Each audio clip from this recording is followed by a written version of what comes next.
So my name is April Hawkins. I work at the Royal Ontario Museum, but I'm a parent of two kids, age 5 and 7. My kids learn through me is a very deep curiosity and interest in everything, and even tiny objects that look like gravel to someone else can actually hold a story that is 10,000 years old. Well, the story of how I got interested in archaeology is probably different than most other archaeologists. I was very interested because it was very tough work. It was very difficult work, and I wanted to prove to myself at 16 years of age that I could do this. And so it was the best money I could make as a 16-year-old in my hometown. And it was the most difficult job I could find. So I was challenging myself at 16 to do this. I did it. I survived a whole season. And at the end of that first season, I was digging an earth lodge that was about 8,000-year-old earth lodge, and my thumb stuck inside a piece of clay.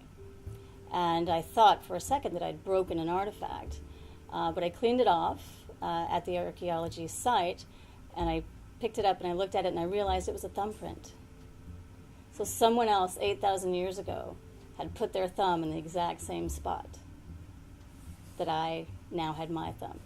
And that moment right there sealed my fate in terms of my career, because I realized I now feel connected to someone through an expanse of time that I could never even imagine possible. So from that point on, I was obsessed with archaeology. Having a career in archaeology with two children can be challenging. However, kids are adventurous. They love to go on site with you if they can. My son, for example, just last week decided we should do a dig in the park right behind our house.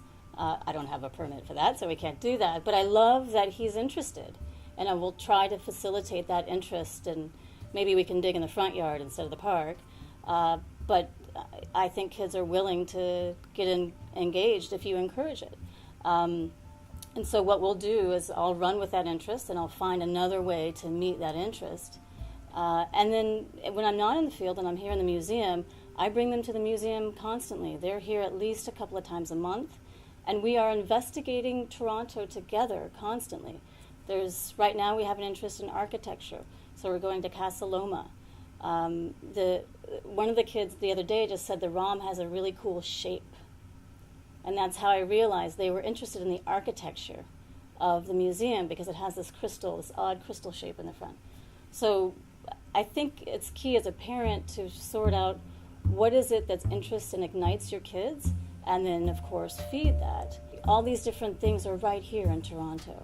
And we have the freedom and the ability to access all of this. So Toronto is rich in terms of what it can offer families.